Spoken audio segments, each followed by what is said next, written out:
ইসলামী কোনো দলের আমির নিযুক্ত হওয়ার জন্য, আমির সাব্যস্ত হওয়ার জন্য সর্বমোট 4টা যোগ্যতার দরকার।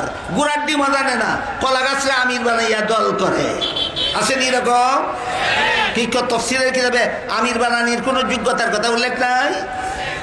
কি যোগ্যতা? 1 নম্বর যোগ্যতা হলো তুমি যাদের আমির হবে সকলের চেয়ে বড় আলেম হতে হবে তোমার।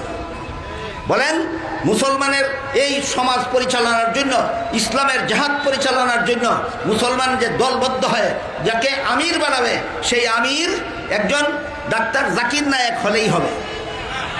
আমি জাকির নায়েক আলেম না ডাক্তার? কি তফসিলও কি লেখছে? ডাক্তার রে আমির বানাও না আলেম রে আমির বানাও? না, এমন কোনো নিয়ম নীতি নাই, যার জন্য মনে হয় তেমনি।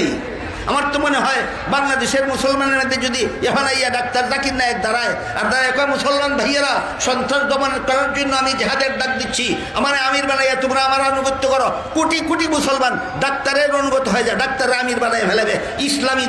ইসলামী দলের আমির কোনোদিন ডাক্তার হতে পারে না। জেহাদের জন্য প্রথম শর্ত আমির বানাইতে হবে। আমিরের যোগ্যতা ছাড়া না 4 যোগ্যতা।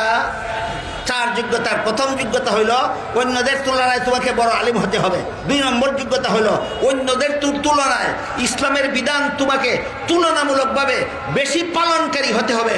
3 নম্বর যোগ্যতা, তোমার উদ্ভাবনী শক্তি সম্পন্ন হতে হবে। কুওয়াতে ইজতিহাদ যাকে বলা হয়, যে কোনো নতুন সমস্যার দেখা দিলে কোরআন হাদিসের আলোকে তোমার জন্য সমাধান বের করার মতো যোগ্যতা থাকতে হবে। 4 নম্বর যোগ্যতা হলো কন্ট্রোলিং পাওয়ার। তুমি যাদের আমির হবে তাদেরকে নিয়ন্ত্রণ করে রাখার মতো নিয়ন্ত্রণ শক্তির অধিকারী হতে হবে। তাফসীরে মারিফুল কোরআন লিখেছেন, এই 4 যোগ্যতায় যদি কেউ সবচেয়ে বেশি সাব্যস্ত হয়, সেখানে ইলেকশন নয়, আমির সিলেক্টেড হবে। আর 4 যোগ্যতায় যদি কেউ সমান হয় তাহলে সেখানে ইলেকশন চলবে। বুঝে থাকলে বলুন, ইসলামের বিধানে ইলেকশন আগে না সিলেকশন আগে? গুড়াড্ডি মাদানা না ইসলামের নামে দল করে, ইলেকশন বুঝে না, সিলেকশনও বুঝে না। ইলেকশন কোন সময়, সিলেকশন কোন সময়, গুড়াড্ডিও বুঝে না, দল করে ইসলামের নামে। এবার বলুন, যেই দেশের সরকারই সন্ত্রাসী অথবা সন্ত্রাসীদের দালাল, সেই দেশে জেহাদ করতে হইলে কি লাগবে? মুসলমানরা ঐক্যবদ্ধভাবে একজন আমির বানাতে হবে। 1 নম্বর শর্ত, ঐক্যবদ্ধভাবে আলিম 4 গুণ বিশিষ্ট একজন লোককে আমির বানাতে হবে। 2 নম্বর শর্ত হলো ঐক্যবদ্ধভাবে মুসলমান সেই আমিরের আনুগত্য করতে হবে। 3 নম্বর শর্ত হলো শত্রুদের কাছে যেই ধরনের অস্ত্র আছে ওই ধরনের অস্ত্র মোকাবেলা করার মতো পাল্টা অস্ত্র থাকতে হবে। 4 নম্বর শর্ত হইল শত্রুদের সেনাবাহিনীর মতো প্রশিক্ষণপ্রাপ্ত যুগশ্রেষ্ঠ সেনাবাহিনী গড়ে তুলতে হবে। এই অবস্থায় যদি তুমি যুদ্ধ না করো, জেহাদ না করো, তাহলে গোটা মুসলমান জাতি তোমার কারণে ধ্বংস হয়ে যাবে। সন্ত্রাসীদের হাতে মুসলমান জাতি ধ্বংস হয়ে যাবে।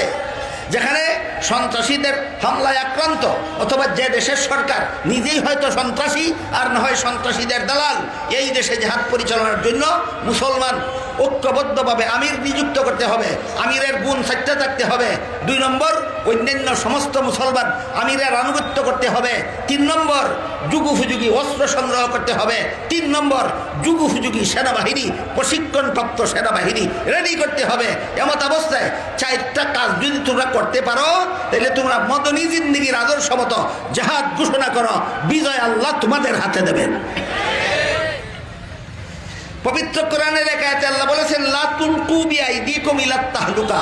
হে মুসলমানেরা, তোমরা নিজেদেরকে নিজেরা ধ্বংসের মুখে ঠেলে দিও না। আল্লামা মুফতি শফি রহমতুল্লাহি আলাইহি তার লিখিত তাফসীরে মারিফুল কোরআনে লিখেছেন, মুসলমানদেরকে যে আল্লাহ বলেছেন নিজের হাতে নিজেদের ধ্বংসের মুখে ঠেলে দিও না, এই কথার ব্যাখ্যা কি? তিনি লেখেন এই কথার 2 ব্যাখ্যা। এক ব্যাখ্যা হইল, যে সমাজে মক্কি জীবনের পরিবেশ বিচরণ করে, যেই সমাজে মক্কি জীবনের পরিবেশ বিচরণ করে, যোগ্য আমির নিযুক্ত নাই, আমিরের আনুগত্য নাই, যেই দেশে প্রশিক্ষণপ্রাপ্ত, যাদের হাতে প্রশিক্ষণপ্রাপ্ত সেনাবাহিনী নাই, যাদের কাছে যুগশ্রেষ্ঠ অস্ত্র নাই, এরা যদি শত্রুদের মোকাবেলায় জেহাদ ঘোষণা করে, তাহলে নিজেদেরকে নিজেরা ধ্বংসের মুখে ঠেলে দিল। আয়াতের এক তাফসীর এটা। আবার বলি, যদি কারো বোঝার কিছু বাকি থাকে, আল্লাহ কোরআনের এক আয়াতে বলেছেন, হে মুমিন মুসলমানেরা, তোমরা নিজেদেরকে নিজেরা ধ্বংসের হাতে ঠেলে দিও না। আল্লামা মুফতি শফি রহমতুল্লাহি আলাইহি তফসিরে মারিফুল কোরআন লিখেছেন, মুসলমান সমাজ নিজেদেরকে নিজেরা ধ্বংসের মুখে ঠেলে দেওয়ার ব্যাখ্যা দুইটা। ব্যাখ্যা কটা? দুইটা। এক নম্বর, যেখানে জেহাদের মতো সম্বল তোমার নাই, সেখানে জেহাদ ঘোষণা দিলে তোমার শত্রুরা কচু কাটা দেবে। কথা এবার বুঝতে পারছেন? যেখানে তোমার জেহাদের জন্য যে শরাইতের উল্লেখ হয়েছে, এই শরাইত যেখানে তোমার নাই, সেখানে যদি সন্ত্রাসীদের বিরুদ্ধে তুমি জেহাদ ঘোষণা দাও, শত্রু তোমার কচু কাটা দেবে, এছাড়া কোনো ফল হবে না। সুতরাং যেখানে সম্বল নাই, মক্কি জিন্দেগির আদর্শ গ্রহণ করো, শত্রুদের হাতে কচু কাটা দিতে যাইও না। যদি যাও, এমন সমাজে যদি জেহাদের ঘোষণা দাও, তুমি নিজের হাতে নিজেকে ধ্বংসের মুখে ঠেলে দিলি।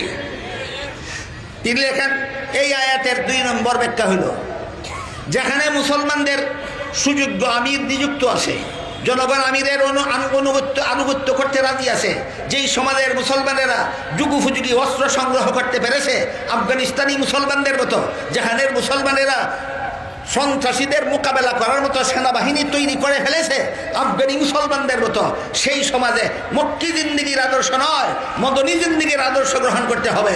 শত্রুর মোকাবেলায় জেহাদে ঝাঁপিয়ে পড়তে হবে। সেখানে যদি জেহাদ ঘোষণা না করো, তাইলে সন্ত্রাসীরা মুসলমান সমাজকে ধ্বংস করে দেবে। এই হইল নিজেদের হাতে নিজেরা ধ্বংসের মুখে ঠেলে দিও না আয়াতের 2 ব্যাখ্যা। আশা করি কথাগুলি মনোযোগ দিয়ে শুনে থাকলে আর ঠিক মতো বুঝে থাকলে, মুসলমানগণ, কোন দেশের মুসলমানগণ, কোন সমাজের মুসলমানগণ কিয়ামত পর্যন্ত কোন সময়ে মক্কি জিন্দেগির আদর্শ মতো নিজেদেরকে ধ্বংসের হাত থেকে রক্ষা করতে হবে, কোন সমাজে বসবাস করলে মদনী জিন্দেগির মতো নিজেদেরকে ধ্বংসের হাত থেকে রক্ষা করতে পারবে, আশা করি দিশা পাবেন। যদি মনে রাখতে না পারেন, যারা রেকর্ড করেছেন তাদের কথা আবার প্লে করে শুনে নেবেন। কোন সমাজের মুসলমান এর জন্য মক্কি জিন্দেগির আদর্শ গ্রহণ করতে হবে, কোন সমাজের মুসলমানের জন্য মদনী জিন্দেগির আদর্শ গ্রহণ করতে হবে।